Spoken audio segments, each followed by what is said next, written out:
And all from Shirley Temple to Amy Semple is equally understood. Go out and try your luck, you may be Donald Duck. Hooray for Hollywood. Ladies and gentlemen, boys and girls, children of all ages, you are listening to a Radulich Broadcasting premiere podcast. Damn you, Hollywood. And here's your host. Ladies and gentlemen, it's everybody's favorite podcaster, Robert Winfree. Yay! Wait, what? Wait. Sorry, I'm just getting a note here. Oh. The part of Robert Winfree in tonight's performance will be played by Alexis Hejna from Honeysuckle Rose Creations. Alexis Hejna, welcome to the show. I'm getting double pay for taking over his role, right? Yes, 2 times 0 is still 0. Of course. How are you tonight? I am doing well. Spring is coming early this year. I guess the groundhog got it right for once. And it's a lovely night, and I am ready to talk about this film. Are you ready to start going to conventions in September when they stop being canceled? Okay, hold on. Knock on. Is this wood? Yeah, that's wood. Knock on wood. I have a lot of fake plywood in my office, and I didn't want to jinx myself. So far, none of the shows that I've been working have been canceled or postponed, and I am keeping every appendage in my body crossed that this doesn't become a problem. So you weren't booked for Emerald City Comic Con? No, I've actually been trying to get into Emerald City. It's one of the biggest shows in the Northwest, and I have been dying to get in there. But it's a really hard show to get into, and I don't even make the waiting list. That's how long it is. It's I'm on the waiting list for the waiting list for the waiting list. And then you weren't planning on going to South by Southwest? Was South by Southwest? Yeah, I was I thought that was a science and technology event. I don't know. I don't follow these things that closely, and I assume I assume at this point comic book vendors and whatnot show up to the porn convention. So, You know what? I could probably actually make something that would appeal to porn stars. I'm pretty sure my doll shoe earring, you know those bright pink doll shoe earrings that I make, the dangly ones? I could actually see a couple porn stars wearing those. I think they'd be cute. If you start going to porn conventions, let me know and I will help you figure out what to sell to porn people. I follow all that stuff. I am an aficionado of porn. I could talk to you all day about the various ins and outs of porn. Does your wife know that? Yes, unfortunately she does. But enough of this titillating adult talk. Let's talk cartoons. That's what we brought you on the show for. Tonight I'm sorry, go ahead. Tonight on the docket is the Pixar Disney animated feature Onward, featuring Chris Pine and Tom Holland. And we'll start with this, preceding the cartoon proper. Disney always likes to do these, and Pixar likes to do the animated shorts beforehand, whether it's Disney proper or Pixar or whatever. And since they bought Fox, lo and behold, our pre-show cartoon was a Simpsons short. What did you think of the Simpsons short that they did? Well, it blew me away because they did not do any kind of marketing, at least none that I saw, that they were going to do this. So when the donuts showed up in place of the Mickey Mouse ears, by the way, very creative concept on combining the logos, I was kind of surprised. But I really like what they do. This is kind of a sequel to The Longest Daycare, which they released with the Simpsons movie. It's a Maggie Simpson short, so there's no actual talking. It's all in silence. And it's really funny. Of course, the animation is gorgeous, and Maggie's adorable. So, yeah, I really enjoyed it. The short is basically she meets another toddler on the park, and they are separated at the end of a day's play, and she's trying to get back to him. And of course, Homer is in charge of her on the following days, and he doesn't want to go to the park that she goes to, and there's all kinds of things happening to where she can't get to this boy, and finally she has to take matters into her own hands like a toddler does. Did your toddlers ever grab the steering wheel out of your hands? They could have. They could have if we let them.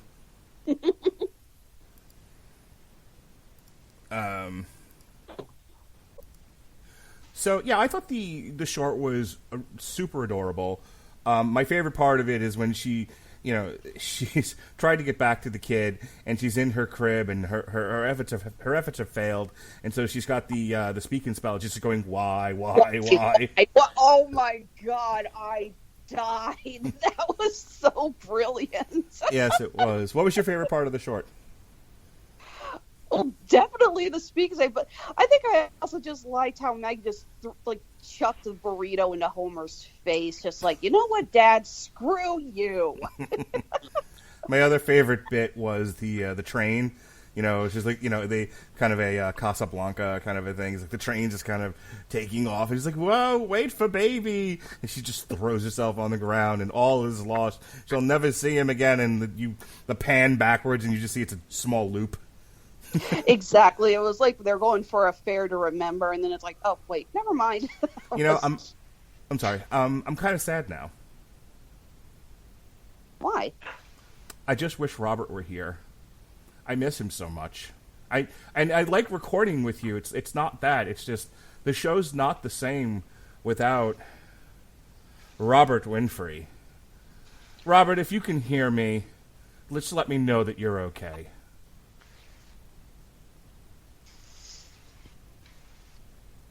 Really? I fucking just set it up there, and you're just going to be like, no, I don't want to play. Ladies and gentlemen, fucking Robert Winfree, late to the party and not even participating in the fun. Well, Mark, I am clearly not okay. Oh! What's the matter, dear heart? I am now counting down the days until you are going to force me to become Grumpy McSalterton next week at this same time. Oh, we're on this now? I'm happy. Yeah, a little bit. Also, look, I enjoy destroying the things you build by doing nothing. Here's the thing. I enjoy your no-sells. Jesse enjoys your no-sells. We talk about them frequently when you're not around. Here's the thing. I know. You have to do it in a way that's auditory. See, this is an audio medium. You may have heard of it. It's called podcasting, where people can hear you. So I can't pan to you in a visual manner and have you just look at the camera perturbed and nonplussed, and then pan back to me going, huh? Because people won't get it because it's an audio medium, see? So it's fine that you no-sold it, but you have to no-sell it in a way that people can hear you. Fair Yeah, enough. I'm expecting a callback to that Send in the Clowns bit that you guys did when we reviewed Joker. Plug. That was a good one. It was. So it was awful, but it was good. So now that we got the chicanery out of the way, Rob, 50 words or less on the Simpsons plug, and then jump into the plot synopsis. This isn't as good as the previous Simpsons short that they aired ahead of a Disney movie. That one was the one where that had Maggie and the Butterfly and took place in the daycare center. That one should have won the Oscar that year, in my opinion. This one, it's pretty good. It plays into one of my least favorite directions The Simpsons has gone over the last, say, 10 years, give or take. And that's the reduction of Homer to a complete, blithering, irredeemable idiot. I mean, I can make this whole thing better in one scene. When Homer starts trying to drive by that amusement park, that little playground the second time, Maggie gets distressed, Homer sees it, and realizes that's where she wants to go and turns around. But men are terrible. It's 2020, don't you understand? Besides, Homer may be attentive to his kids, but he's more attentive to his stomach, and those food trucks were a calling. Yes, sir. I get that the first time, and it was funny, and Maggie shoving the burrito in his face was glorious. But it's one of my pet peeves about where the Simpsons have gone. That Homer stopped being Don't get me wrong, always flawed, always a bit of a buffoon. But Homer, at the end of the day, used to always care about his family, and even if he botches things along the way, he always does his best to make up for those botches. He always puts forth a valiant effort to be a good husband and father and human being. And again, over the last little bit, that's gone away in favor of, well, isn't he just stupid? And it annoys me greatly. So fair. again, that's a very minor quibble about this short, which has some comedic gold. You mentioned Maggie in the Speak and Spell. Maggie getting hammered on just her bottle. She just takes the nipple off and proceeds to chug at the table. There's a lot of good comedic stuff here, and I'm not complaining about it at all. All right. If there's nothing else, then let's jump into the plot synopsis. We're going to try to make this kind of a short one tonight for a variety of reasons. So let's get to it. It's a short plot. Yeah. We open with a bit of a introduction to the world that we are existing in for this movie.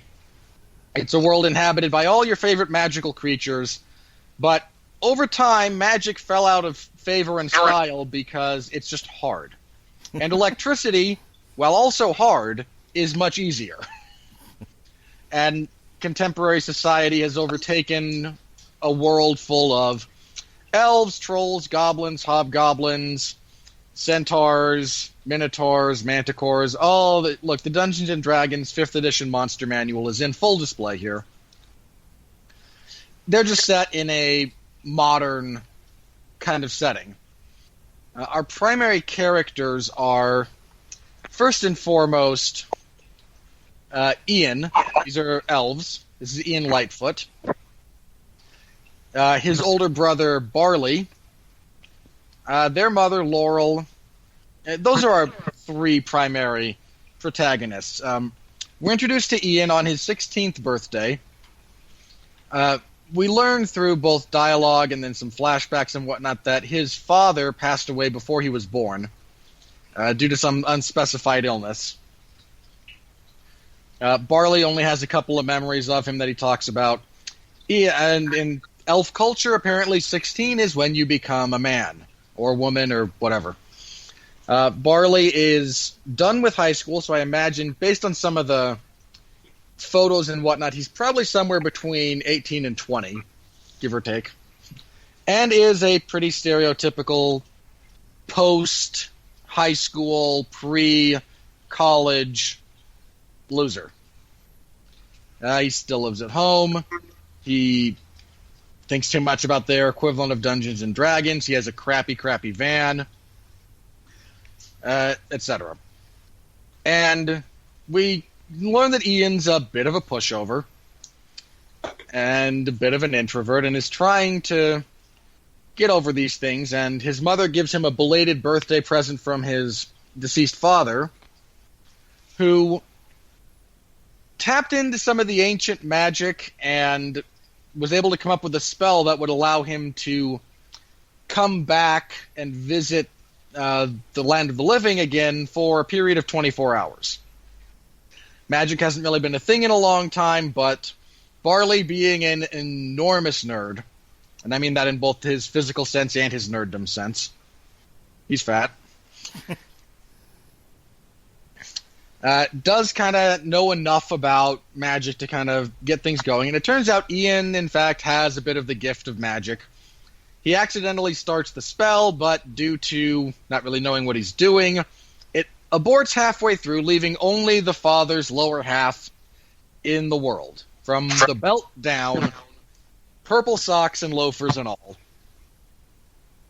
So the brothers decide to find another one of the magical components to complete the spell and spend time with their deceased father again, and they head off on a quest to do so. They go see the fearsome Manticore, which is in fact just the owner of a more kiddie-themed restaurant. Kind of a buffet. Kind of like an Applebee's, maybe. That's what I was getting out of it. Guy, I got a Chuckarama vibe. That might be just geographic, though. It must be, because I have absolutely no idea what restaurant you're talking about. It's just a buffet chain. Okay. Anyway, the Manticore decides, you know what? I'm wasting my life trying to. I'm not who I used to be, and I want to be that person. And inadvertently burns down part of her own restaurant. Our protagonists get a map, or a loose semblance of a map, to send them to the Phoenix Gem. Some magical hilarity and mistakes happen along the way. The brothers argue, the brothers make up.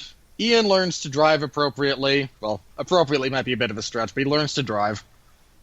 And finally will merge onto the freeway. They wind up going off the beaten path, but it turns out to be the correct path. They go through a... Again, if you're familiar with Dungeons & Dragons, they go through a bit of a dungeon crawl to wind up back where they started outside of Ian's high school. Ian is understandably upset about this, walks off with his father's legs to spend the last few hours with him in the fashion that they can. Barley will not give up, and at a old fountain that is being torn down that he's been trying to save because he believes in the past, you see, for reasons. I say that facetiously. We can get into that in a minute. And at the top of the fountain discovers a little depression in the rock that matches a token that they took from another MacGuffin on the way on their quest. He inserts it. It reveals that the Phoenix Gem was in fact in this well right across the street from the high school the whole time. Unfortunately for him, taking the Phoenix Gem unleashes a curse. A ball of magic decides to reconstitute a bunch of material right around itself, including a big chunk of the school, to I'm sure cheers from everyone who's forced to attend. Turns into a kind of stone dragon. Their mother and the Manticore arrive with the magic sword that you need to destroy the curse. They start the spell to bring their dad all the way back for what will be a short period of time because the sun's almost setting again, and that's how they're keeping track of this. Ian decides to go help hold off the dragon and gives Barley instead a chance to have a last moment with their father. Utilizing some of the logic that, Barley in one of the more... and we can talk about this more in depth, but he never really got to say goodbye to his dad because he was, a small child at the time and couldn't... He saw his dad in the hospital hooked up to a bunch of machines and just got scared, couldn't go in there and actually say goodbye. So Ian goes to hold off the dragon. They hold off the dragon. Then we see the entire final bit of this from only Ian's perspective, which was a really nice touch, actually. He watches his father kind of fully remanifest. He and Barley share a few words. They hug. His dad fades. Barley comes down. He and Ian kind of mend up after their most recent blow-up. The city starts, remembering that magic used to be a thing and trying to remember that, even though we're going other places, it's good to remember where you came from. The brothers are all cool again, and Ian becomes more... look, the man blew up part of his high school. You're going to be kind of a legend after that. I don't care how big a nerd you were before.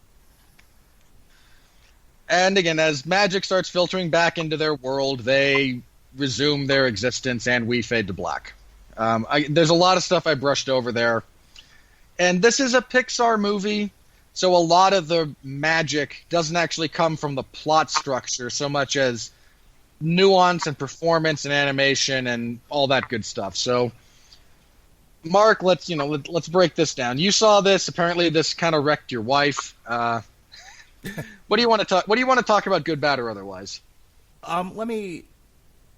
I don't know who, if people who are old fans of the Radulich Broadcasting Network are going to listen to this, or we're going to have new people.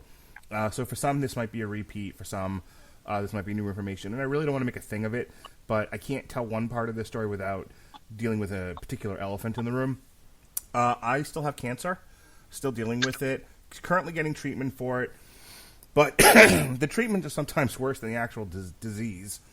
And it has created moments in my family to where I'm very sick and my kids are having to deal with a very adult situation, a sick parent who sometimes, and I try to push through it, but there are just times that I can't function for one reason or another. We had one of those situations last night. It's not really relative to the discussion, but to the point that I'm trying to make, I had a situation last night where, for a moment, I was not functional, and it was scary for my kids and frustrating for my wife, and she actually blurted out the words, "I don't know how to help you." So, for me, watching a movie where you're dealing with life after the death of a parent, I'm not dead, and I'm getting the treatment, and I'm trying to cowboy up and push forward, doing my level best. For my wife, the thought that at some point, maybe in the near future, maybe not, one never knows, hopefully not, she may have to deal with the reality of having to go on with her life without her husband, kids without their father. So, yeah, when Barley talks about, it was hard for me as a child to go in to say goodbye to my father, it was scary, he was tied up to all these tubes. Yeah, it hurt. It was upsetting for her, and she liked the movie a lot. I don't know if that resonated with my kids or not. I do know that last night my son just sort of, pouted and stuck out his lip and yelled, "Why do you have to be sick all the time?" Which sucked. But there was, for me, it was, a reminder to try to live my best life while I still have that opportunity. So those elements of the film and, how being a parent, you relate to your children and trying to make the best out of the time that you have with them, those elements of the film really resonated with me. And to the actual non-dad, dealing with life after dad stuff, just the fantastical elements. This is why reviewing a movie like this is kind of hard. It's so much easier to review a flawed film. And I'm not even talking about like an animated film. Like when we did The Good Dinosaur, there was so much to talk about because it's so bad in parts. It's like some of like the Cars movies, and not every Pixar movie is a grand slam. So there's always more stuff in all to talk fairness. about. You mentioned that. In all fairness, I would take the worst Pixar movie over the best Michael Bay movie every day of the week. I'm sure you would. I guess. Well, yeah, you have a brain. Well, you say that now, Alexis, but I'm someone who would prefer the Michael Bay film. I would say I reserve the right to rescind that comment in the future. That being said, I knew going into this when I even said, like, we don't have to do this one because I don't know if there's going to be anything to talk about. Because here's the thing. I've got my little checklist in front of me. The performances were all good to great. The Pixar animation's always really good. One of the things I liked about Moana and The Good Dinosaur was the photorealism of the environments. And then this one was supposed to be this grand, fantastical place. I mean, I don't know if this is a good or a bad thing, but it kind of reminded me of Trolls. It looked very cartoony. We're not reviewing that sequel, right? No, I'm going to go with my kids and God. enjoy it, and we'll never speak of the shortcut again. But I think it fit the aesthetic, but I've seen Pixar do better in terms of vibrant settings. That would be like my only nitpick. I thought the story was great. I thought the idea of almost like a D&D campaign set up with fantastical creatures with a modern aesthetic was a fun concept. I don't know how it's resonating with the general public, and we'll talk about that when we get to the money. But overall, I thought there were a lot of cute ideas, and I don't have a whole lot else to criticize about the film. I enjoyed it. It does not feel its length. The film is roughly 103 minutes long, and I wasn't kind of rolling my eyes waiting for it to be over, like I have with some kids' movies. I enjoyed the final conflict there. The one brother realizing that he's had the older brother there for him this whole time. He doesn't need a father figure. He's always had one. The one that didn't is the older brother, and so they were going on two separate journeys, even though they were together, which I thought was a fun way of constructing the narrative. And so his arc, his resolution to his arc, fighting this dragon, putting together all the things he's learned about magic, I thought that all worked. I thought that was great. And then, of course, the stuff with Barley and and the father talking, where you don't hear anything, you just see it. I thought it was artfully done, and it was a real tearjerker. I can kick it over to Alexis. I really don't have anything more to add. I don't have a whole lot to to say in terms of where they could have done things better or whatever. It was a perfectly good film. Okay, first, quick question. We find the thing that Barley said he always wanted to ask his dad. Well, didn't always want to ask his dad, but wanted to ask him now that he knows that he had magical abilities. He said he always wanted to know what his wizard name was. And then did you guys catch what he said his wizard name was? What was it? He always thought his wizard name would be Wilden the Whimsical. And then both the brothers kind of laughed, like, that's terrible.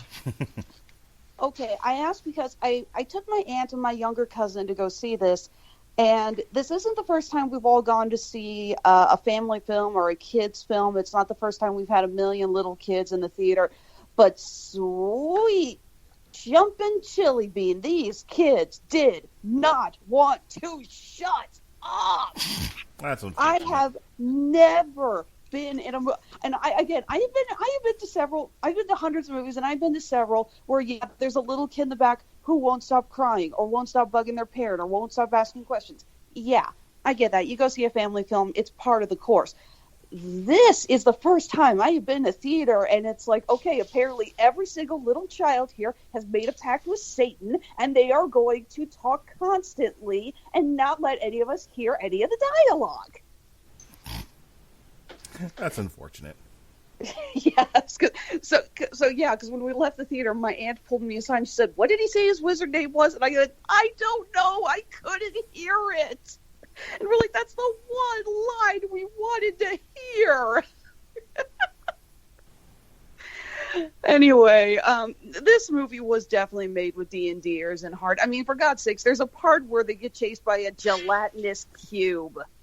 It is the one that the gelatinous cube is the only monster that makes no sense, but everyone accepts its place in the world. It exists to clean up the dungeon.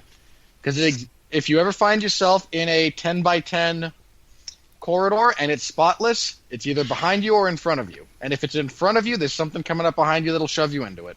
I think it's kind of the magic of this film is that it was definitely written with D&D folk in mind, but it was broad enough that people like my wife and my kids who don't really have any connection to any of that can still enjoy it and get something out of the movie. I will say, I agree with you, Mark, that the voice acting in this was top-notch. Tom Holland and Chris Pratt, a.k.a. Star-Lord and Spider-Man, they are just perfect in these roles. These are two actors that I really hope continue to do voice work because they really have a talent for it. You believe every word out of their mouths. It was really great. I even really like Julia Louis-Dreyfus as the mom. It was very enjoyable. I hate to say it's kind of ironic, to talk about the whole scene with Wilden passing from cancer because I think I've told you guys this before. My dad is a cancer survivor, and when I was probably around 2 years old, I went to go see my father, and I was scared.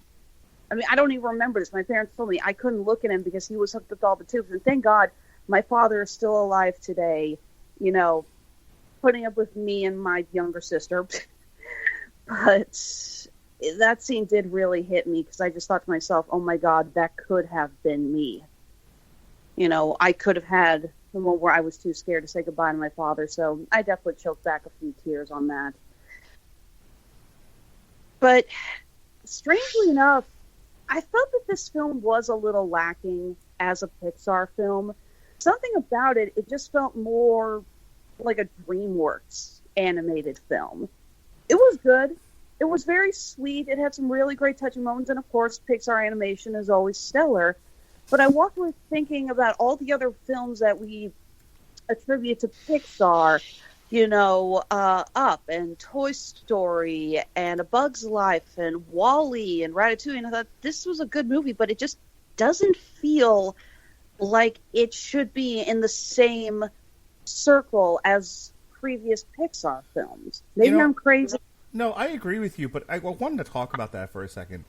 I'm going to give Robert an opportunity to talk about the craft, but can we just take a time out and talk about sort of the up and downs of Pixar? Because, as somebody who studies film and why things, and while I'm looking at the box office grosses of all the Pixar films, really where I struggle and I try to figure out, like, what makes a Pixar film beloved and what's a merely good Pixar film. So let's take I'll pick 5 of the early ones, not counting sequels. You have Toy Story, which is beloved and it's produced 3 sequels. You have A Bug's Life, which is fine. You have Monsters. A Bug's Life is shockingly weak on any repeat viewing. You have Monsters Inc., which was a big hit, produced a single and rides and whatnot. Also beloved. A lot of people still love that movie. Finding Nemo was beloved, produced a $1 billion sequel, and has gotten all kinds of follow-up through the parks and whatnot. The Incredibles, I would say that's, it did well, it's beloved, it produced a sequel years later. Cars, of the first ones that I mentioned, is I think the first or second one that didn't do nearly as well as the rest in that grouping. And I think it for whatever reason, it had a following, I think, with kids, but I don't know if it necessarily captured the broad audience that some of the more beloved ones did. I personally love Ratatouille. I don't think it's as beloved as all that. WALL-E, people say it's probably the best pure Pixar movie ever, but there's nothing's come of it since then. Up. There's no room for a sequel. There's some of these that, if there were any creative room for a sequel, they would probably be trying it. There's not really room from either WALL-E or Up to do another one. Nor should there be. Those films are perfect. Yeah, well, Up is, for me, 2 different experiences, and the first 10 minutes nearly made my wife and I suicidal and turned the damn movie off. Yeah, that's what everyone thought. No, if you can get through Up's first 10 minutes without sobbing your eyes out, you have no soul. I don't, Alexis, Can confirm. Did I tell you personally why that one was so upsetting for my wife and I? Why? My wife lost a baby shortly before we saw that. Oh, God. Yeah. Hey, we're in this really depressing place in our life. We've lost the first and only baby we've had up to this point early on in your pregnancy. Let's watch a Pixar cartoon. Oh, my God. Just, almost didn't finish the movie because of that. Just breathless, streaming, ugly crying from the 2 of us. It was not a good scene. But turning the page on that, yeah, Up is, I think people enjoy it, but I don't know if it's beloved. Brave. Up, hang on. I think Up is beloved, but it's not. It's not one that people clamor to revisit a lot. You rewatch the Toy Story franchise because you can find a lot of humor, you can find a lot of emotion. They're also relatively easy watches. I don't think Up is an easy watch. No. And I don't mean that as a negative. It's very similar to Coco. Both are absolutely brilliant films that I would recommend to anyone, but they are not movies that you can just put on in the background or just say, I got a free afternoon, let's watch this. No, that's kind of a movie you have to be in the mood to want to watch something that emotional. My daughter and I ugly cried through the entire third act of Coco. I mean, like, headaches. We were a fucking mess, the two of us. Oh, I still cry whenever the song plays. So, I mean, Robert, let me kick it over to you. I don't know how much thought you've put into this, and maybe I'm putting you on the spot here. Not talking financially, but we went through Toy Story up through, let's call it a Brave. Because after that, you're getting into a lot of sequels. What do you think is the difference between the beloved Pixar from a craft perspective and the merely okay Pixar? You know, what do you think are the elements that seem to make those features beloved, and some of them just okay, like, it was a good time at the movies, but not something I need to watch on repeat? Some of it has to do with strength of vision for the movie. I mean, one of the things we've talked about in the past with a few other Pixar films, stuff like Brave and the Good Dinosaur, it's very, very obvious when you watch them that this movie was not always this. That there was some massive rewrites, that there were production scars. And I mean, The Good Dinosaur in particular underwent like a complete rewrite. It went from I think the initial concept was dinosaurs in a completely modern setting to, you know, a frontier coming-of-age story. And, again, just a giant rewrite of the script. Brave, kind of the same thing. There were some core ideas that stuck around through the whole thing. But if you consider, you know, its production was very troubled in a lot of ways, and that bears itself out in the finished product. Some of it is also so again, you have some of the, you know, how smooth was the production, which is always a big thing, not just for Pixar movies, but movies in general.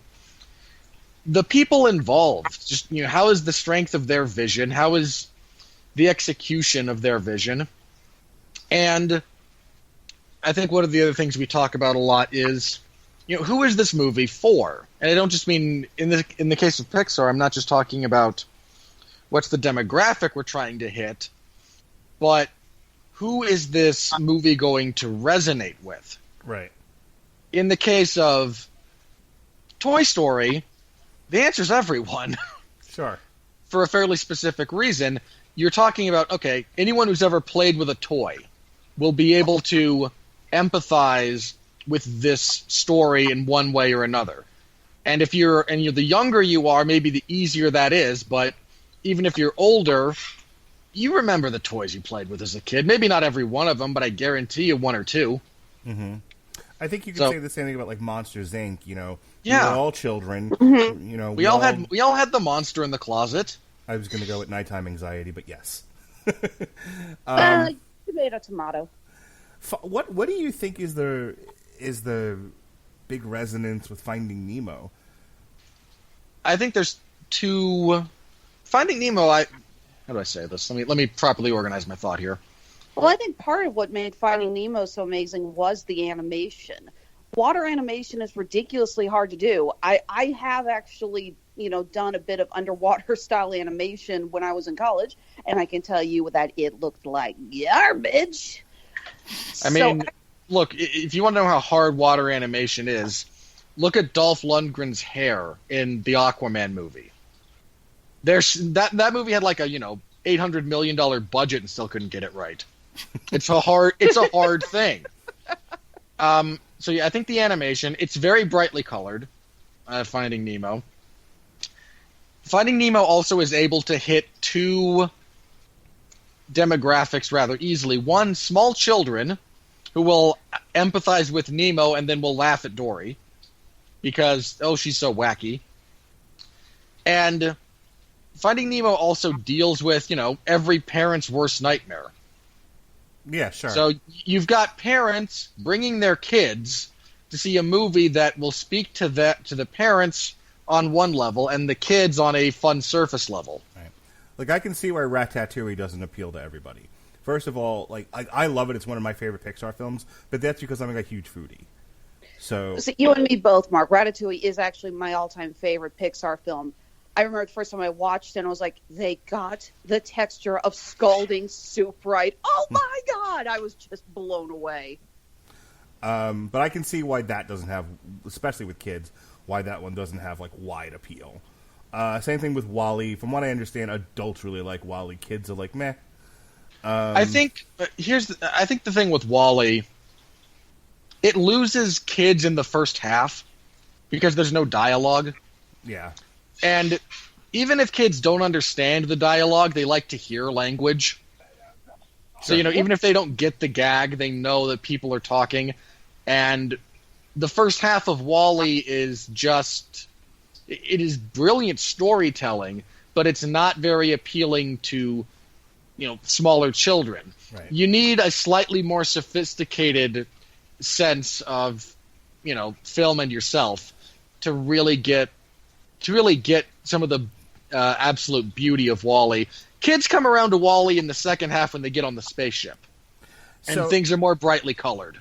So if you're looking at like the pillars of the most successful Pixar movies, you have production, aesthetic, setting, that sort of thing, and then the third,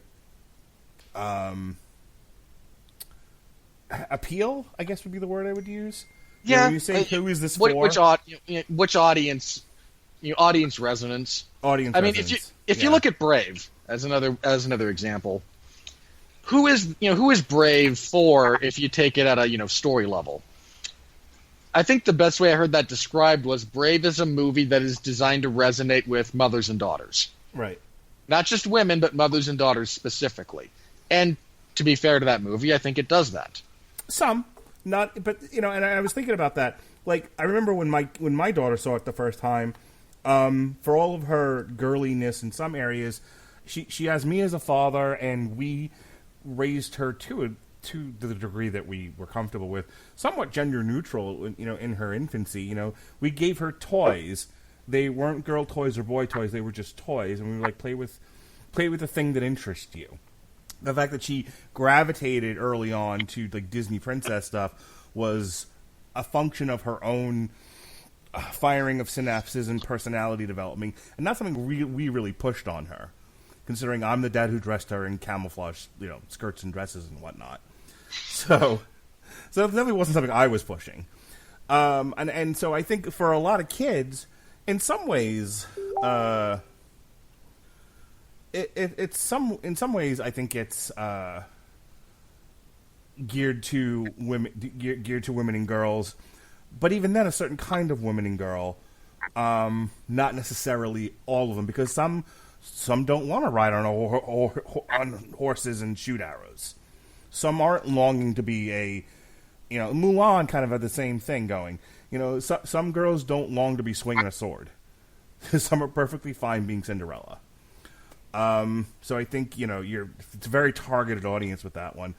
Which, just to link these all back up again, I think it's the problem with Onward, to where it's a neat idea, but, and I'm going to allow this as my segue back into your craft elements as I think about it, Robert. The great thing about fantasy is that it's fantastic. Might sound a little redundant. Let me explain. Fantasy, I think, works best when it's a vibrant place to escape to. It's a bright, shiny place to get you out of the dreary doldrums of real life. And one of the things about Onward is that it's a fun concept. I don't know how in practice it worked real well here. Because you have this fantastic place that is sort of painted over with this gray brush of modern society. So a lot of the color I thought was drained a little bit from the aesthetic. And then, to go alongside that, who is this for? Well, I think it can be appreciated by everybody because it's a very well told story with fun characters that certainly have broad appeal. But when you're looking at when you're just looking at a poster and it's like, oh, it's it's two nerdy guys. It's like the nerdy D&D heavy metal guy and the nerdy guy in a nerd van on a quest. You're like, I don't know about this one. This one, I don't know how that doesn't seem like it would speak to a wide audience. You know what I mean? I do, and I think the other thing from a craft perspective that kind of trips this movie up is the lack of a B plot. Yeah. Now, that might seem like an odd thing, but hear me out for a second. If you look at Toy Story, you actually do have like three, not plots necessarily, but you have three big things going on. Like story elements. Yeah.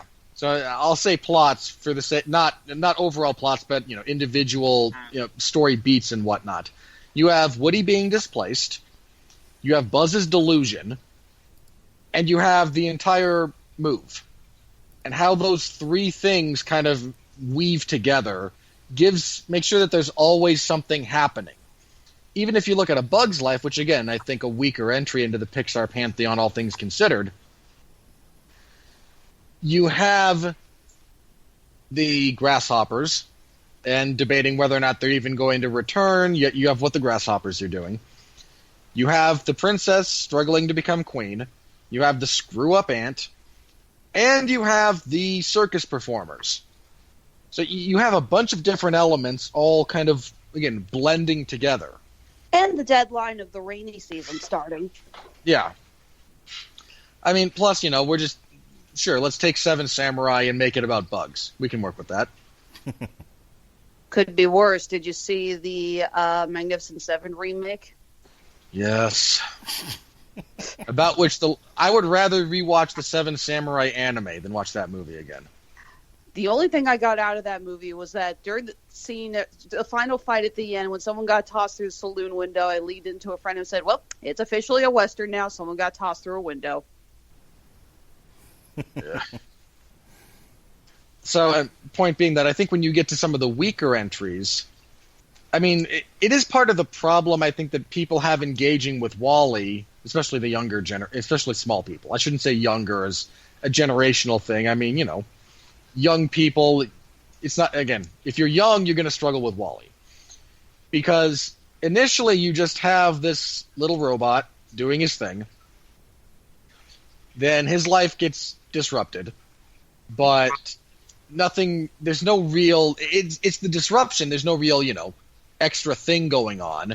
You don't get a secondary kind of narrative or plot until you get onto the freaking ship. And even then you get two. At that point you have two. You have WALL-E and Eve trying to, turn, hey, Earth is, growable again. Which is, if I have one gripe with WALL-E, it's kind of that. Like, the biosphere would not be that dramatically impacted. It's more that, it may not be habitable for humanity, but... Put your science away. I can't help it. I can't help it in that case, but... so again, minor quibble aside, very minor. You only get the one other plot point that comes up, and then the rest of it leans on the, beautiful story that they tell with minimal dialogue between WALL-E and Eve, and, again, there's a lot... I very much enjoy WALL-E, but I can understand why some people struggle with it. Here, you have the A-plot of the brothers on a timeline to complete this spell a second time and spend time with their departed father. Okay, good thing. Good. Like it. Properly emotional. Appropriate deadline. Brothers don't necessarily get along. Like there's a lot of good stuff we can mine there. Unfortunately, the B plot for this is where things fall apart a little bit. You have the mother and the manticore trying to help them because the manticore forgot to tell them about a curse. Which is basically more of the same wacky road adventure. Yeah. Although we do get a great cameo by Tracy Ullman as the pawn shop owner. That is true. That was fantastic. Yeah, I I'm think sorry, prices suddenly skyrocketed because the Manticore didn't know how to shut up. Yeah, I think what the B plot for this needed to be, and I don't know how you would make this work. I haven't given this a lot of thought, but there's a bit of a subtext running through this movie about understanding your past, and that while you can still move forward, technology is not a bad thing. We are continuing to go forward, but that doesn't mean we should abandon and forget about where we came from. There's a bunch of different creatures throughout this that are like, we've got wings. Oh, we can't fly. I mean, you've got wings. You clearly could at one point or another, right? We're pretty sure they're vestigial at this point. Like, no, they can still work. And I think if that's kind of the secondary plot you wanted to tell, I think that's a good idea. I think that's a relevant thing to talk about. It just gets a little bit lost in the midst of another wacky road trip. Yeah. And so again, if I have a gripe about that, I think that's kind of an issue that this movie is going to have. I mean, again, with Finding Nemo, since we've brought that one up, you have two very different stories going on. You have two very different plots. You have three actually. You have the wacky road trip. Yeah, you have the search. You have the search and the escape, and you have the prison break. Right. And how they mesh together. Also, even Ratatouille has different plots going. You have the rat who's trying to, figure out where he belongs in his world. You have his family. You have the chef, who he's friends with, who's also trying to figure out his place in the world. And then you have the whole idea of the restaurant riding on their shoulders. Which I think brings up a good point. This you can tell how much I've thought about this movie because I'm just now starting to come up with reasons why this didn't work as well as I thought it did. This lacks a villain. And you can, if you're careful how you do it and you prop it up in other places, you can get by without a villain proper. But I think this one actually needed it. Like, I think somebody else needed to be looking for the jewel that they needed, or needed a reason to stop them from finding it, like, a vested interest in keeping magic out of the modern world for whatever the reasons are.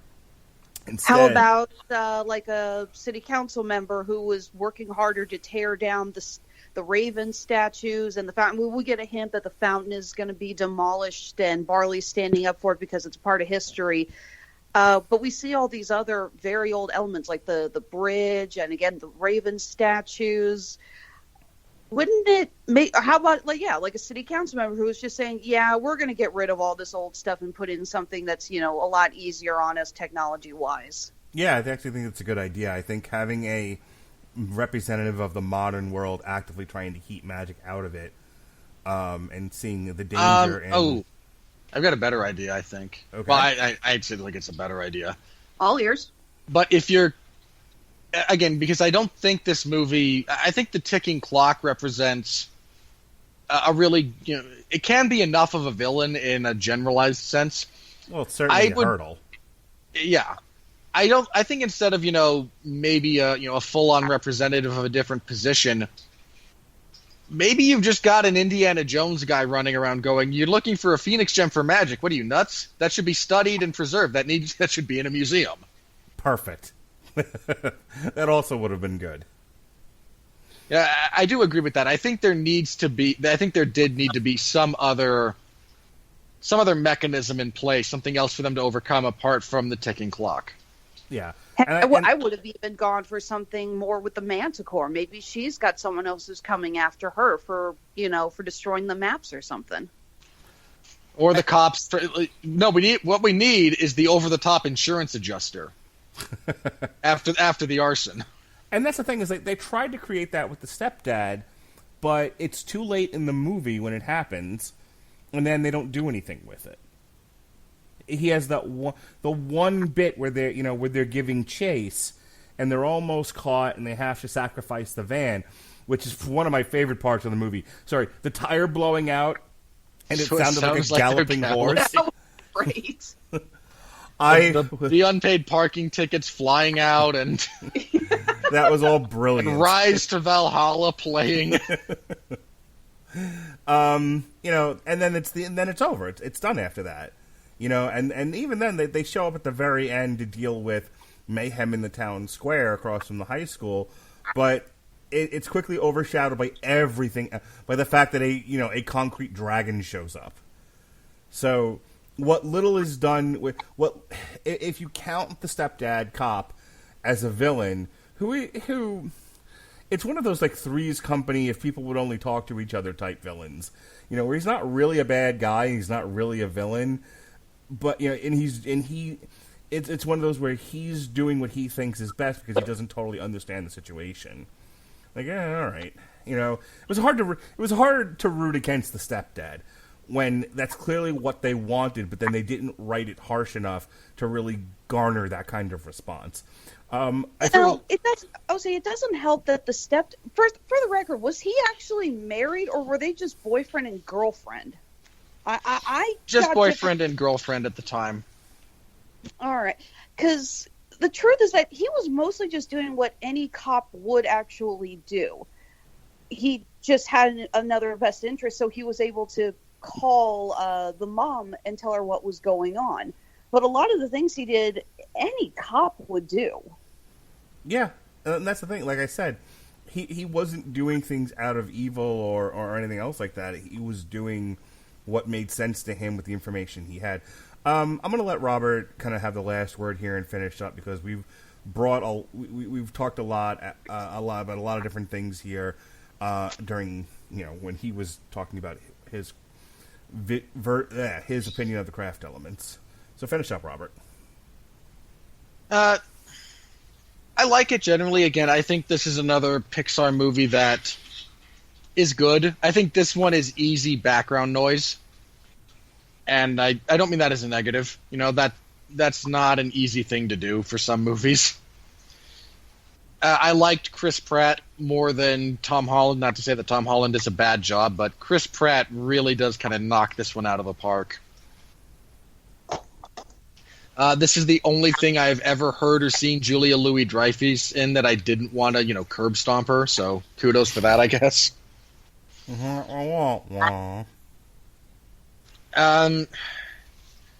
This movie, there's a few things in this that got to me a little bit. I mean, I don't want to delve too deep into, my personal life and whatnot. Well, I was kind of hoping you would a little bit, and only in terms of your relationship with your brothers and how this movie might have resonated with you. Well, yeah, for those of you who don't know, I am the oldest of four. And as a bit of a screw-up myself, yeah, I completely... Chris Pratt's loser with the beat-up van did kind of speak to me. He's not quite my spirit animal, rubbing his belly, saying, my gut knows which way to go. But I got that a lot, and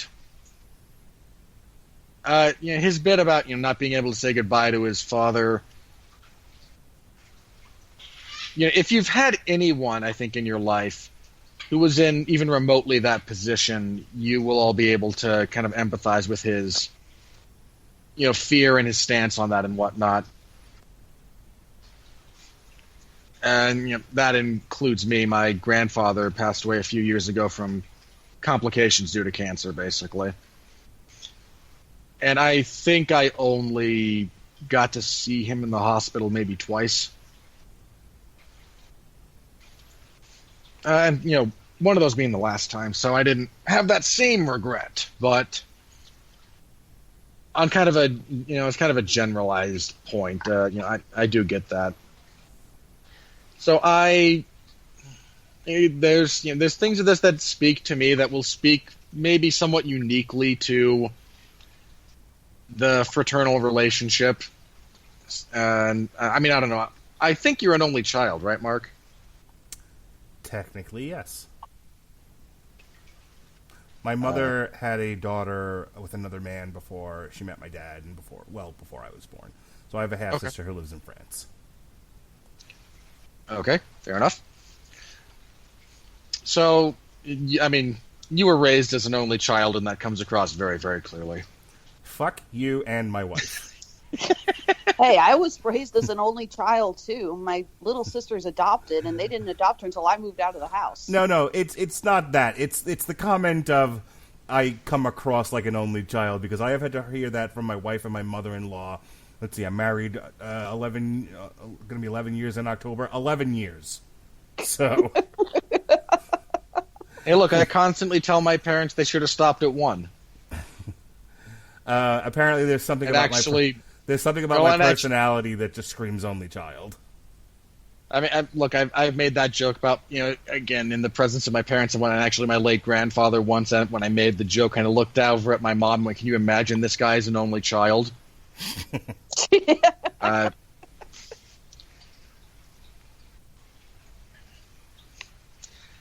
So yeah, there's that. I enjoyed it. It's Pixar. Even their misses are not bad movies in the traditional sense of the word. So, and to my dad and everyone else, it's like, why can't you guys just say something good about movies? These are nitpicks. Yeah, look, we talked about the animation that is very smooth. Some of the humor in this we might have glossed over a little bit, but some of the humor is great. Yeah, I laughed a lot during this. Yeah, there were a bunch of really good moments. I mean, yeah, I'm not going to lie. The whole gelatinous cube thing, I died laughing when it actually showed up. So I was like, you guys actually went there? It drops in. It drops in from the ceiling, and anyone who's ever been in that position, just your stomach drops immediately. You know what that is. Love the little homages to Indiana Jones too, like when they're like, "There's a puzzle on the floor. Forget it. We gotta move. Just grab a shield." And the fact that whole that sequence in particular ends with them reaching back under the closing door to yank their father's legs out. Yeah, that was. So I was like, somebody is totally channeling Spielberg. I mean, that scene when the dad's legs can feel the rhythm that's pounding through the van and starts dancing, and the brothers both look at that and go, "Boy, he is terrible." Now, I do like the scene when Barley stands behind the legs and starts miming how he thinks his dad would dance. And that was so cute. Yeah, there's a lot that is really, really good about the voice. The performances are all good to great. The animation is smooth and good. There's a lot of great humor. Again, we've mentioned, when we talk about why we don't think this maybe hits it out of the park, I think it's a relevant discussion, especially if we're talking about, the pantheon of Pixar as a more generalized term. But this is still a pretty solid, double at a bare minimum. And if we're talking purely creatively, it's more like a triple. Yeah, I would say this is the high end of the middle of the road for me in Pixar. At the top for me are your Inside Out, Toy Story. The bottom is The Good Dinosaur, Cars 2. I feel obligated to say that. Cars 2 is the bottom. Yeah. Oh, I don't know, man. You and I had a field day fucking kicking The Good Dinosaur while it was down. Hey, look, we also both mentioned that, hey, there's a bunch of stuff that's good about it. I can't think of a single good thing to say about Cars 2. The Good Dinosaur is, how do you best put it? It's a couple of really great gems wrapped around a giant pile of shit. It is not a good movie, but the things that are good in that film are really good. Well, that's the thing. Like and that's what I was talking about, and this will be the last word on this. Like this one, because of I think the motif they were going for, has a duller color palette than I would have liked, especially for a Pixar movie. Whereas The Good Dinosaur is probably the most gorgeous thing I've ever seen Pixar produce. The story is a pile of shit, though. Yeah, the story never evolved beyond, frontier coming of age, which is a fine enough kind of, genre, but you gotta do more. It was never properly developed beyond that loose idea. Yeah, I mostly look back and remember the two incredible life lessons that he gets from his father and from... That was Sam Elliott voicing the T-Rex, was it not? Yeah, right before he gets Lion King'd. Yeah, but no, I like the speeches that he gets from his father about conquering his fear, and I like the speech from the T-Rex about how fear is a natural reaction and you shouldn't be ashamed of it. those are both incredibly good lessons, especially for kids. But the movie itself executed was itself horribly. It sure was, Ollie. All right, we ready to talk about the money? Sure, you capitalist pig. Somebody had to make the joke. Look, Unnecessary insults. Hang on. How many years have I not taken that particular low-hanging fruit, huh? I'm not rewarding you for Let me throw it in once. You are capable of higher order insults, sir. I am. You do not have to go. I'm here for the low-hanging fruit. Don't lower yourself to my level. For shame. Mark, you don't understand. Just hit the wrong button. Well said. But if I eat all the low-hanging fruit, you can't have that, then I can still have the higher order stuff, and you're not necessary anymore. Will you shut the fuck up so I can move this podcast along? Yes. My last joke about the evolution of how your network works. You almost talked through the entire theme because you can't hear it. That is a downside of this particular format we have to use to record these, yeah. On a budget of somewhere... That hasn't happened since I forgot my cue and talked through Captain Marvel. On a budget of somewhere between 100 and 200 million, at the time of this recording, such as it is, it has earned roughly a paltry, as Variety has told me, $70 million. Obviously, it was the number one movie of the weekend. It knocked Invisible Man, Sleeping in Your Bed, from 1 to 2. The Way Back, starring Ben Affleck, debuted at number 3. Ye Olde Sonic the Hedgehog, which I can now say they are working on a sequel, and I think there's talks about a Smash Brothers universe. We'll see. They're not doing a Smash Brothers universe. They're definitely doing a sequel to Sonic the Hedgehog. They are definitely working on the sequel. And the movie was built for a sequel. I mean, we have those closing scenes with Robotnik and Tails. Yeah, and Knuckles will show up at the end of 2 because we're mimicking the games. But, again, much as I would love a Smash Brothers universe, like we get Sonic 1 and 2, we get a Super Mario's Brother movie, we get a Legend of Zelda, and then we get, the first Smash Brothers roughly akin to the first Avengers, but it's not going to happen. Well, as long as we don't have an adaptation that borders on Sonic 06. Call of the Wild fell from 3 to 5 rather. Emma showed up in a bunch more theaters. That jumped from 13 to 6. Bad Boys for Life dropped from 5 to 7. Harley Quinn and the Harley Quinns dropped from 6 to 8.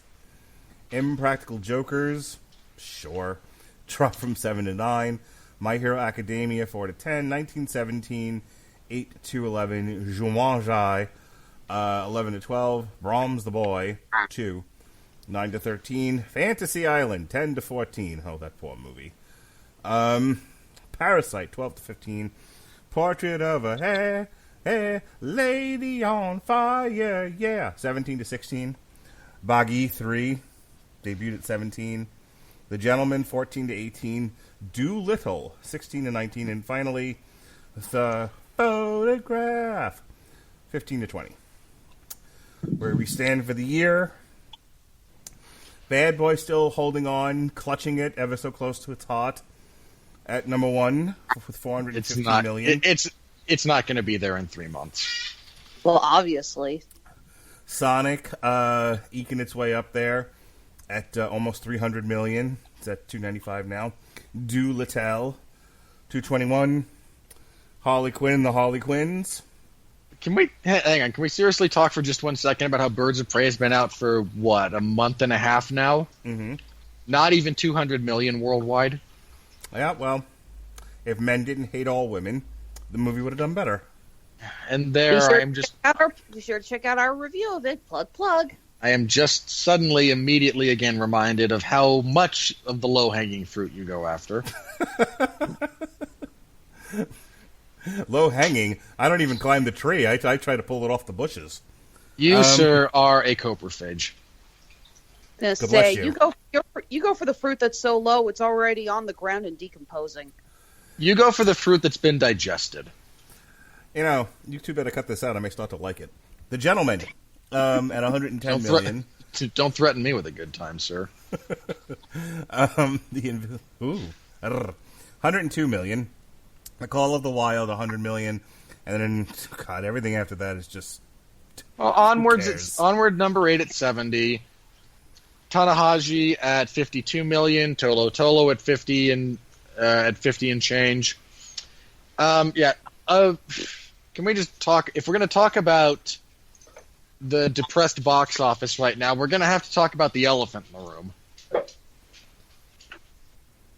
Go on. Well, it's the elephant in the room, Mark. Is this about Doolittle? No. No, that was the farting dragon in the room. Yeah. Is it about the rhythm section? I was honestly waiting for your weekly update on that particular catastrophe, because that's just part of what you do. Look, there's a lot of places that are declaring temporary states of emergency due to the coronavirus. There's a lot of places. Look, we're talking about the financial realities of the movie business right now, are we not? We are. No, so you're not wrong. Let's talk about the reality of people being less interested in gathering together in places like that. So the irony of that for me is you have No Time to Die, which comes out in April, which got pulled from its slot in April and is now going to be released in November. Boy, that's like a $30 million hit they're taking just for making that move. To be fair, it is probably the correct one. Because they are fearing that worldwide markets will be depressed due to Corona. You know which is standing strong in its date, has for months now, and is not budging? It is like a stubborn old man in a hurricane. Mulan. Yeah. I was going to say, wait, stubborn old man in a hurricane. You mean you? No, if they tell me to leave, I'm leaving. If I might quote the animated Mulan movie with respect to anyone trying to get the new CEO of Disney to move that for fear of, depressed markets due to the coronavirus. No matter how the wind howls, the mountain cannot bow to it. So, and look. Thank you, Pat Morita. Was that really? Yeah, that was Pat Morita, wasn't it? Yep. Trust me, my voice actors. And Miguel Ferrer was Sean Yu.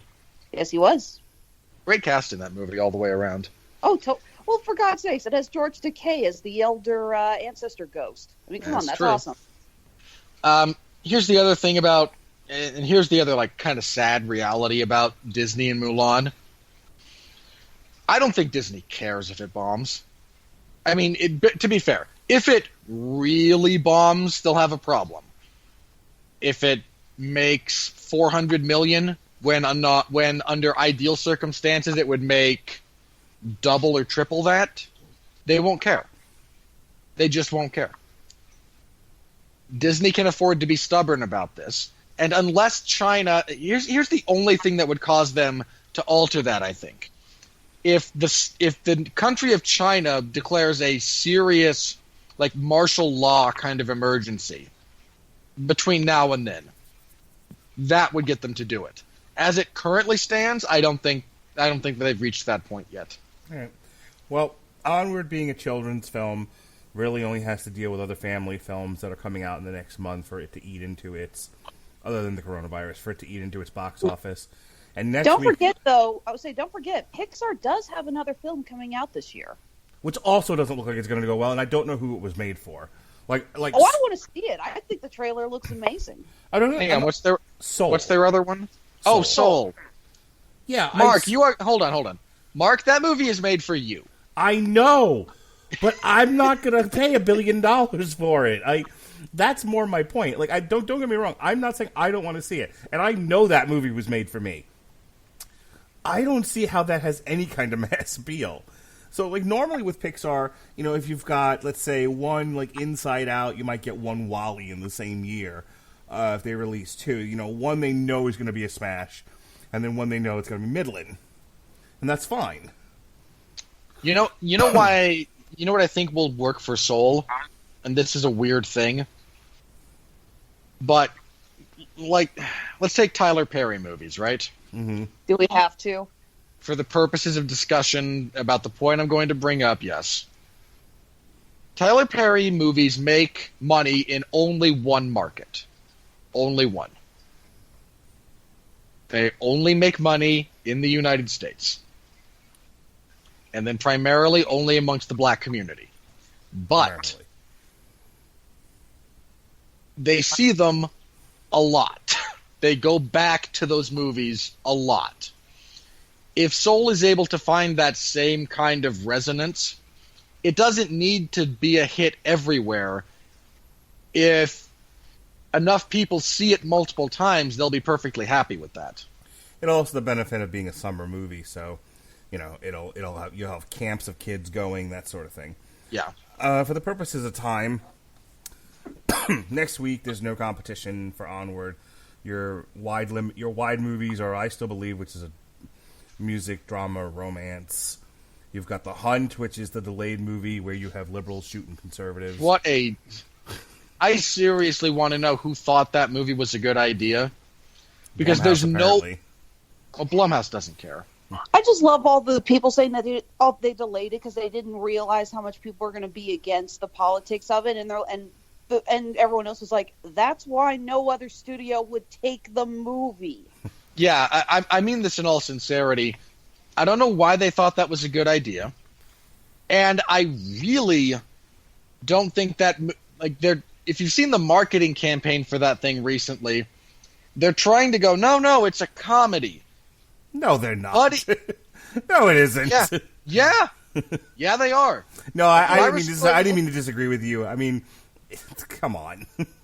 My response to that is, guys, you're not smart enough to have made this a comedy.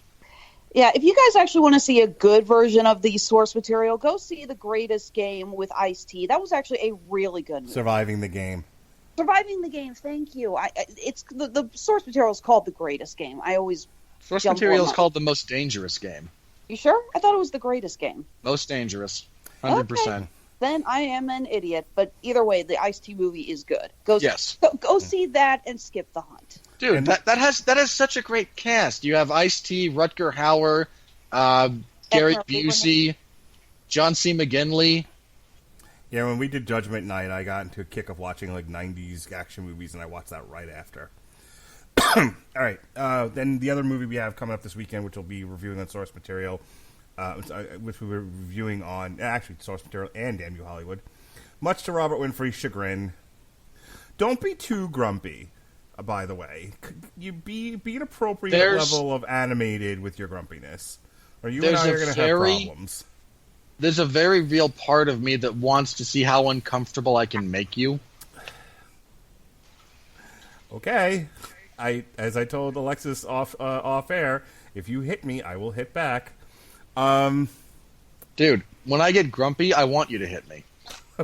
Terrific. This is going to be wildly uncomfortable. Okay, I told you when I get really grumpy, I get abusive to everyone else and myself.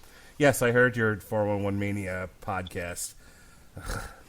Cheap plug. Don't listen to this episode. Listen to the first 45 minutes of it. Just don't. And then you'll know when to skip forward about 20 minutes, and then the rest of it's fine. It's really not. I am profoundly by that latest offering. I feel like I'm gonna have to open up next week's show with an apology. So Bloodshot, speaking of apologies, is this weekend. Look, I want an apology from the world for this movie existing. Moving on. March 20th, we've got A Quiet Place Part 2, which we'll be reviewing here. That's about the only wide release, but that's not gonna matter for Onward. And then after that, we've got Mulan, which, so this thing's got about a month-ish to make what it's going to make. You have until the last couple of days of March. It has all of March, basically. Yeah, it has all of March, and then after that, there's too much competition, I think, in April. You've got Trolls coming up.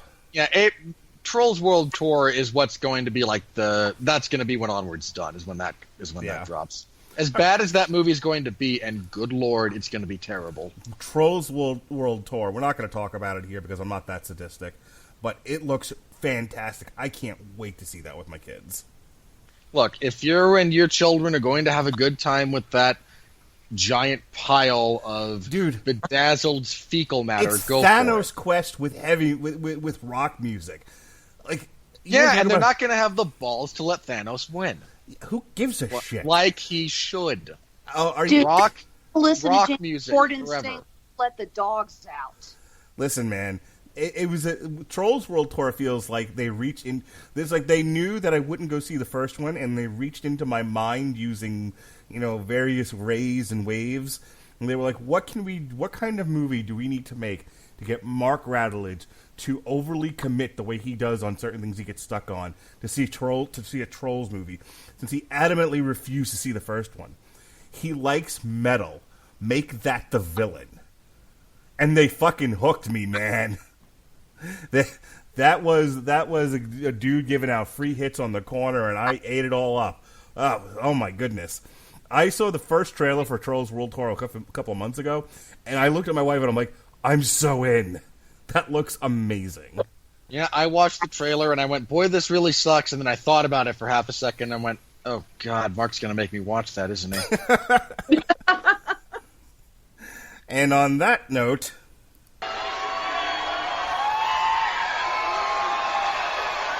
are you ready? No! I said, are you ready? No, God! No, God, please, no! No! No! No! Cameron Williams, the popcorn junkie. For all the brotherly heart and magical spark, it's without the ingenuity of Pixar. I'm not sure that's accurate. I mean, unless this guy is referring to the meme about Pixar's, pitch meetings for film projects being, well, what if we gave blank feelings? Because no, there's none of that. Yeah. What if we gave toys feelings? What if we gave bugs feelings? What if we gave robots feelings? What if we gave feelings? It's one of my favorites. Charlotte O'Sullivan of the London Evening Standard, top critic. Do families need fathers? Scanlon delivers a love song to atypical clans, which couldn't end on a sweeter or clearer note. That's a real misread of this movie, buddy. Yeah. Like, that is actively... I'm not sure how you could be more wrong. I mean, really, really just, pathetically wrong about that. I feel bad for this person. Walter Shaw... And the fact that they have to wear a helmet everywhere. Walter Shaw of Film Freak Central. Onward isn't, alas, something that deserves this much time spent thinking about it. Ow. Well, that's a pretty good burn. I also think there might be a bit of truth to that. There's other... This isn't the deepest meditation on grief and loss that you're ever going to find. It's a good movie, but, is it really, I'd say, worthy of prolonged analysis, but that's kind of where we've landed with that point. I think a lot of people are either overthinking it or underthinking it, or as that last flaming jagoff, misrepresenting it. So, here's another one where you look at it and go, this isn't really the best quote from a full review. Matt Brunson, Creative Loafing. Oh, God. Why is he still alive? Faith, trust, and a little Pixar pixie dust. That's... Okay. Okay, hang on.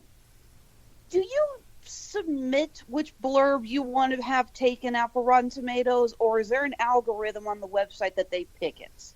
I don't know. That's an odds because That's a very good question. Yeah, this is the third week in a row that we have had a review come up and we said, why the hell was that what was selected? Because now that said, since we are talking about Matt Brunson of Creative Loafing, I have no problem believing that was the closest thing approximating a coherent sentence he strung together. This gets even better.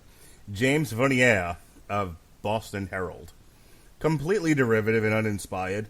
Harry Potter meets Indiana Jones meets the Smurfs. No. I mean, wow. No. No, so basically all he got out of the movie was they were going through traps, there's magic, and they're blue. Yeah.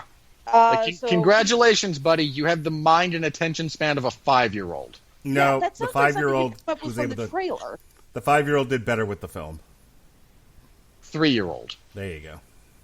God. I apologize to Mark's 5-year-old for associating him with that jackass. Yeah. That is the only thing I will ever apologize to your child for, by the way. Nah, the Yeah, night is, the night I was is going to say, young. that review doesn't even make any sense. This movie has nothing to do with Harry Potter, and I would know. I am the world's biggest Harry Potter nut. And the Smurfs thing's like, okay, they're blue, and their houses look like mushrooms. Hey, speaking of Harry Potter, John Urbanich, Your Movies, Cleveland.com. You might recognize it as a mix of Harry Potter types looking to repeat some Frozen-like box office wizardry of their own, if mostly for boys and without all the girly girl music. Okay. How do you... Seriously? These jackasses need to sit in on a round of D&D. Because Harry Potter is not the only magic-based fantasy source of entertainment in the world. Yeah, there's a lot of these people that are showing their disdain for other elements of subculture. And they're just utter ignorance. Willing to bet you they don't even know that about what a gelatinous cube actually is. I know. So there's I'm not even. Of course, they wouldn't know its resistance is or its generalized AC. I don't like even know that. I play D&D on occasion, and I don't even know that. We're moving on before I have to shove you both in a locker, nerds. Mark, you couldn't shove me in a locker with a forklift. Well, the other thing is, I also played D&D, which was right there, and you missed it. You went right for bumping chests with me. You jock. Look, I went right to your physical limitations because I know you've played D&D before. Neil Morris of Chatham News Plus Record, North Carolina. Onward would merit high marks if it was meant as a meta Pixar self-critique. Huh? Okay, I kind of understand. I get the point he's trying to make. Good, because I don't. Okay, his point is, if there was someone in Pixar trying to make an almost like ironic Pixar movie, this is what they'd make. I don't think he's correct, but I understand at least a bit of where the bloviating dill hole is trying to come from. You know, truth is, I hate to say it, but this film was kind of made in the same vein as Cars. You could tell that the marketing department put a lot of work into this. Yeah. And I'm calling it now, guys. No matter how much money this film gets, it's getting a sequel. This movie is going to be the next series of Cars movies. It was made for toys, costumes, lunchboxes, the works.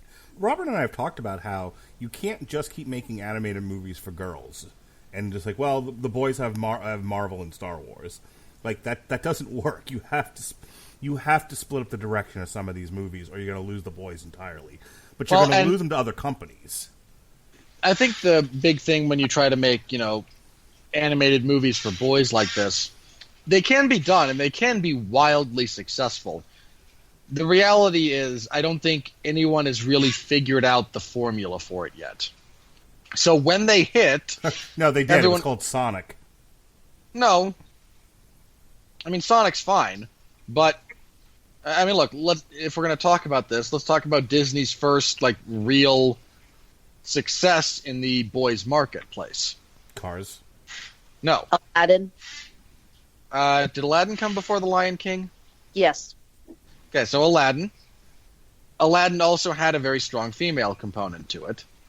There is a Disney princess. There is still that story being told. So it's a nice blend. I think Lion King is the first one that's, extremely male-forward in its story. And they went, hey, look at that. Piles of money, giant cultural impact. How about we do more of that? But nobody actually knows what that was. So then we get Tarzan because skateboarding, or Hercules.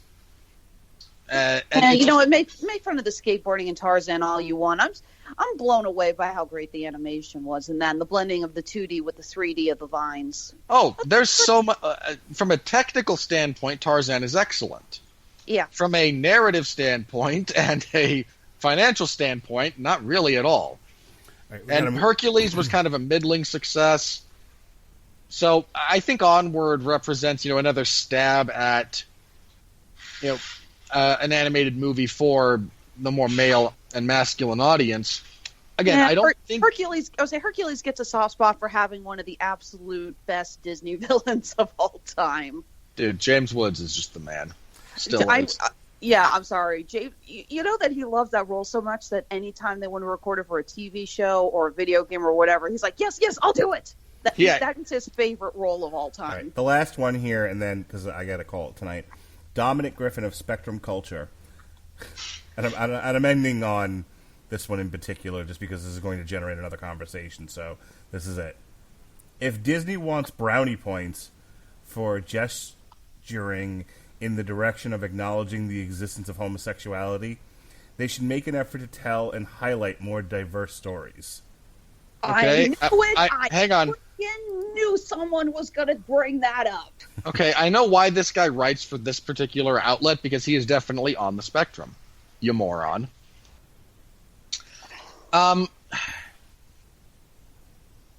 Look, I'm one of those guys who really doesn't like... I don't like being preached at, even if you're preaching something I agree with. I don't like people, virtue signaling, like, oh boy, look at X. We're so conscientious. We're so involved. We're so blah, blah, blah, blah, blah. You people are deluding yourselves. I'm trying to remember the best way I saw this put.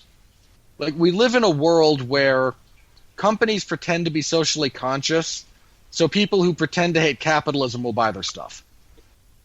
It's painfully ridiculous. Now, that's not to say that there isn't something of a point that this guy might be trying to make. I'm one of those people who doesn't think representation matters all that much, which is... You're also a white male in Utah, so... Hang on. Better way to phrase this. I think diversity has no more inherent value than homogeneity. Neither of them, for the sake of themselves, are any good. So if your response is, well, we need more white men because it's supposed to be white men, you're an idiot. If your response is, well, we have quotas to fill for minorities, you're also an idiot. There's a way to do this in the middle. That is the correct way to do it.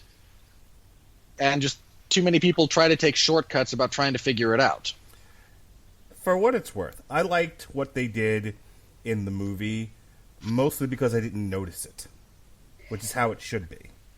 Yeah, we have a scene where we have two female police officers who are talking to the boys who are using a glamour, for lack of better words, to appear as their centaur pseudo-stepfather. And one of them, the Cyclops, I guess, mentions that she jokes like, oh, I get it. You're having trouble with your stepkids. Yeah, when my girlfriend and some of my girlfriend's kids drive me nuts, blah, blah, blah. So, yeah, that's it. Yeah, look, anyone making a big deal out of this from a negative perspective, and I'm looking squarely at you, most of, Western Asia, which is the proper way of phrasing the Middle East, you're going out of your way for nothing. Just, you're trying, and I mean, I know that, in Russia, they changed the dub. Mm-hmm. Which, now, in somewhat fairness to the decision that they made in that country, Russia also removed, all gender-specific pronouns for that character, who's on the screen for, 5 minutes. So it wasn't just, no, we can't have the gays. They just kind of went another direction with, sure, you're a person, you have value, but let's leave your sex out of it. And, okay, fair enough. Here's the thing. If there weren't articles beating the drum about it when it happened in Beauty and the Beast, I wouldn't have noticed it then either. And again, that's the way it should be. Unless you're doing Boys Don't Cry or some shit, where the story is the difficulties of alternative lifestyles or, whatever. These people live in the world. They work. They have families. They have the same lives as everybody else. for better or for worse, richer or poorer. And most people are going through their life not really making that the first thing they need to talk about in every facet of their life. Like, I work with plenty of people of varying sexualities and varying takes on relationships. A lot of polyamorous people, for some odd reason, in the field that I'm in. And if you didn't ask about it, they didn't talk about it. A lot of people in your field are just desperate for love. Moving on. So, my point is, like, true representation acknowledges the existence of things, but doesn't exalt it over anything else. And like I said, when the character makes the remark about her kids, I didn't even connect that she was gay. That's how oblivious I was. I'm listening to what she's saying and how she's trying to connect, and the tension of that scene is they're trying to get out of there before the magic spell wears off. And so that's what I was focused on. The fact that you have people who are like, some of the countries around the world where being gay is a crime or whatever. Dude, there's plenty of places in the world where they just kill you for that. True. That is a whole other thing, and I don't. And we'll be here for another hour talking about it if we go down that road. So we're not going to go down that road. But for people in this country to have made a big deal about it, like, I look at both extremes. There's the people who were like there should have been a parade of gay people with rainbow flags in that scene, who are ridiculous. And then you have the people who, they shouldn't have had a gay character in there at all. This is for children. And those people I really want to shove off a cliff. Because, again, they're living in the world with us. Get over it. Off my soapbox now. I completely agree with you.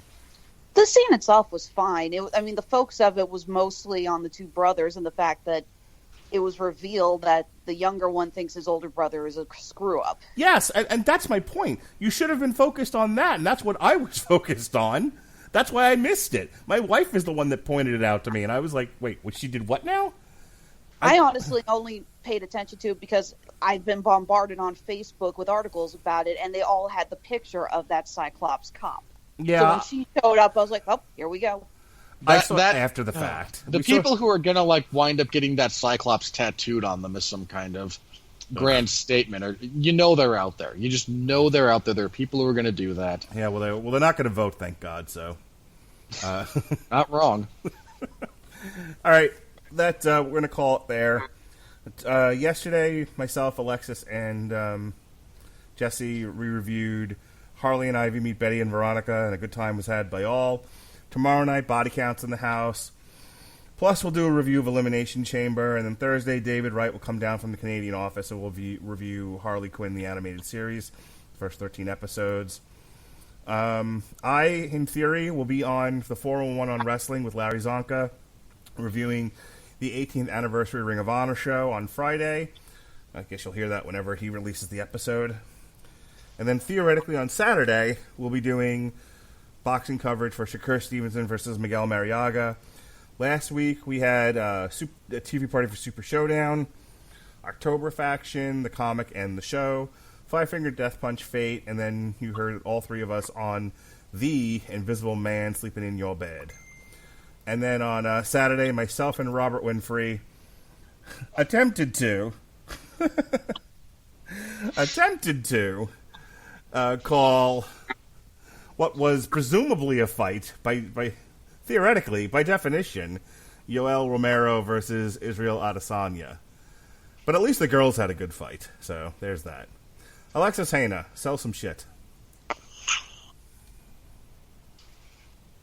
Sorry, I had a message pop up on my thing. Yeah, I got it too. Yeah. All right, yeah. Honeysuckle Rose Creations, the intersection of geek and chic. We are going to be coming out next weekend to Planet Comic-Con in Kansas City. So thrilled that our downtime is finally over. I have been stuck in my house for 3 months. I want to go back to the convention scene and just wait. Come November, I'll be like, oh, thank God it's over. But, of course, you always find us on Facebook, Instagram, and Under Duress Twitter. After playing at Comic-Con this coming April, we are going to be heading down to Orlando for MegaCon. This is our first time going down there. Super excited. I have not been to Orlando in years. I have not been to Disney World since they had the Sky Buckets. That should give you a pretty good estimate of how long it's been. So happy to finally be going down there. And then we're going to be swinging back up north to Cape Girardeau for Cape Comic-Con. We are a regular at that show. Love going, love seeing those folks. They are awesome. Really looking forward to it. You can always find our stuff online on our Etsy and handmade at Amazon stores. Honeysuckle Rose Creations, the intersection of geek and chic. Rob, plugs, 10 words or less. Mark went over most of them. This coming Friday, I will be covering WWE SmackDown. That steaming pile of crap in the Wrestling Zone of 411 Mania, while Larry is covering an ROH pay-per-view. Should tell you how bad, just how bad that particular brand is that Larry would rather cover an ROH pay-per-view. Wait, what is he doing on Friday night? That instead, wait, what? We're doing ROH on Friday night, not Saturday night. Are you covering SmackDown? Is that what's happening? Yes. Got it. All right, I'm caught up now. Continue. That's what I said. I don't understand English. You understand English, you just don't pay attention. What now? Yep. Yeah. See? There we go. This Saturday, I will be covering UFC on ESPN Plus 28. It's a sneaky good card, actually, from Brasilia. Good main event. Good rest of the card. You can listen to a preview of that as well as a review of the bizarre UFC 248 card. And you can hear him and Jeffrey Harris have a protracted argument over over the need to sell tickets versus the need to make fights that make sense. And let me tell you, it was highly entertaining. Mark is severely exaggerating. Do not listen to the latest episode of the 411 Ground and Pound MMA podcast. Share it with your friends. Don't. You realize you're just committing a Streisand effect. Look, I tell people all the time to... If that's actually what... Look, somewhat joking aside, yeah, I'm embarrassed by that episode. I'm not proud of it. I will be opening the next one with an apology, I think. That said, knowing the perversity of the universe, that's going to be the one that, like, yay, it hits.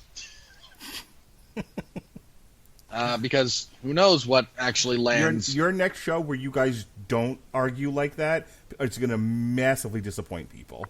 Because they're going to think that's what the show is. I know. Look, at this point, no one's listening to that show that hasn't always listened to that show. I don't know. So, this coming Saturday, we'll have a review of that, of this upcoming UFC event, and a preview of UFC. I think they're on ESPN for... No, they'll be previewing UFC on ESPN Plus 29, which will be Tyron Woodley versus Leon Edwards. In a battle of two of the best welterweights in the world that nobody actually wants to see. Like, nobody wants to see either of them individually, much less together. It's freaky. So we'll preview that, review, talk about news, like we do. And then next week, Mark is going to... Mark is trying to get me to quit, I'm fairly sure. We're going to eat corned beef and cabbage. We're going to drink Guinness. We're going to pinch each other. We're going to wear green. Because it's St. Patrick's Day. Wait, are either of you actually Irish? I'm Irish by marriage. St. Patrick's Day, ladies and gentlemen, a day with people with absolutely no connection to the holiday whatsoever uses an excuse to get blind, stinking drunk. Right up there with Cinco de Mayo. Well, part of the problem here is that the guy there's a fighter, Mikey Conlon, who apparently only fights on St. Patrick's Day. And so they're doing like a special Tuesday card on ESPN in Madison Square Garden. So that this, Michael the Mick Irish Conlon is fighting some guy on a special early Tuesday night fight. Like, this calls to me. This is something I have to call. And I have to do it with a plate of corned beef and cabbage in front of me and a Guinness. So, again, Mark is trying to make me quit. We're going to be covering that terrible fight. because Mark can't separate the gimmick from the reality at this point. I can't even tell which is which. And then, immediately after that, we'll be recording Damn You Hollywood for Bloodshot, and I'm going to try not to kill myself. It's going to be a great show. I hope everybody tunes in. I might do it live. Which part? I said we might do the Bloodshot review live. Like I might set up a chat and everything. Like maybe take super chats to see if people betting on whether or not you make it through the podcast. Sure, guys. If you think that's a good idea, let Mark know. He is at Mark Radulich on Twitter. Yes, I'm the one yelling about Shayna Baszler and how all you wrestling fans are a bunch of dopes. All right, anything else? Wrestling is stupid. It People who like it certainly are is, Ollie. stupid. Hang on, people who like it are stupid. People who dislike it are stupid because most of them dislike it for reasons that make no sense. All right. With that said, thank you for listening to our review of Onward. We managed to keep it under 3 hours tonight. Good for us. So, for Well, Alexis, we wound up having just a couple of semi-interesting, not rabbit trails, but like instead of just taking the expressway, we took the path of peril, and are the richer for it. all right. Pat Peril apparently consists of talking about the good dinosaur.